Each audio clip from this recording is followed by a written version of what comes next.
আসসালামু আলাইকুম। BD cricket আড্ডার পক্ষ থেকে আমি রকি আছি আপনাদের সাথে। এই মুহূর্তে যারা আমার এই ভিডিওটি দেখছেন সবাইকে জানাচ্ছি আন্তরিক শুভেচ্ছা এবং অভিনন্দন। আর কিছুক্ষণ পরেই রাজশাহী ওয়ারিয়র্স এবং সিলেট টাইটান্সের মধ্যে প্রথম ম্যাচ অনুষ্ঠিত হচ্ছে বিপিএল 2026।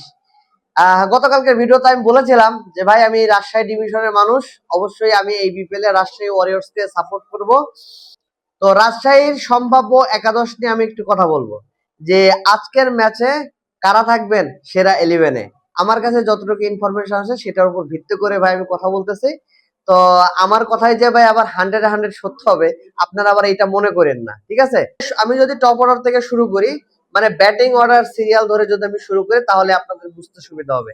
তো আমি সেই সিরিয়াল ধরে আসলে কথাটা বলবো। ওপেনিং এ আমরা দেখতে পারবো তানজিদ হাসান তামিম এবং সাহেবজাদা ফারহান। 3 নাম্বার পজিশনে থাকবে ক্যাপ্টেন নাজমুল হোসেন শান্ত। 4 নাম্বার পজিশনে থাকবে ইয়াসির আলী চৌধুরী রাব্বি। 5 নাম্বার পজিশনে থাকবে মুশফিকুর রহিম। 6 নাম্বার পজিশনে থাকবে মোহাম্মদ নওয়াজ। 7 নাম্বার পজিশনে থাকবে হচ্ছে আকবর আলী। 8 নাম্বার পজিশনে থাকবে লামি চান। 9 নাম্বারে থাকবে তানজিম হাসান সাকিব। 10 নম্বরে থাকবে রিপন মন্ডল এবং 11 নম্বর থাকবে বিনুরা ফার্নান্দো। এই হচ্ছে সম্ভাব্য একাদশ। তবে এখানে একটু চেঞ্জ আসলেও আসতে পারে যদি রাজশাহীর ফ্র্যাঞ্চাইজি মনে করে যে আমরা ব্যাটিং একজন কমিয়ে একজন অলরাউন্ডার নেব, সেক্ষেত্রে আপনার আকবর আলী অথবা ইয়াসির আলী চৌধুরী রাব্বি এই দুজনের একজনকে যদি আপনার বাইরে রাখে তাহলে সেক্ষেত্রে মেহরব এখানে সুযোগ পাবে। এই হলো রাজশাহী ওয়ারিয়র্স এর সম্ভাব্য একাদশ। তবে খেলার মাঠে আসলে দেখা যাবে আমি যে সেরা 11 বললাম এই 11ই খেলবে নাকি এখানে দুই একজন চেঞ্জ হবে।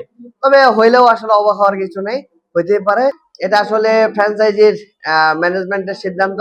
আপনারা জানেন রাজশাহী ওয়ারিয়র্স এর হেড কোচের দায়িত্বে আছে আমাদের প্রিয় হান্নান ভাই এবং ক্যাপ্টেন হচ্ছে নাজমুল হোসেন শান্ত। কোচ এবং ক্যাপ্টেনের প্ল্যানিং নিয়ে আপনার দুই একজন চেঞ্জ হতে পারে। তবে এই ছিল আমার আমার মতে সম্ভাব্য একাদশ। তো মাঠে ভাই খেলা হবে। রাজশাহীর বাসিন্দা যারা আছেন সবাই ভাই অবশ্যই খেলা দেখবেন, কারণ এটা রাজশাহী ওয়ারিয়র্স এর প্রথম ম্যাচ 2026 বিপিএল এ এবং প্রথম ম্যাচটা সিলেট স্ট্রাইকার্স। আপনারা জানেন সিলেট স্ট্রাইকার্স এর অধিনায়ক হচ্ছে মেহেদী হাসান মিরাজ, আমার পছন্দের একজন প্লেয়ার। ভাই হাড্ডাহাড্ডি লড়াই হবে, কারণ খাতা কলমে যদি আপনি হিসাব করেন সিলেট টাইটান্স এবং রাজশাহী ওয়ারিয়র্স দুজনই কিন্তু ভাই সমানে সমান। তো সমানে সমান হইলে তো ভাই খেলাটা তো ভাই জমবে। আবার ফার্স্ট বিপিএল মাঠে আমি জানি অনেক দর্শক থাকবেন, বিশেষ করে সিলেটের মাঠে খেলা, সিলেটি যারা আছেন তারা তো অবশ্যই খেলা দেখবেন।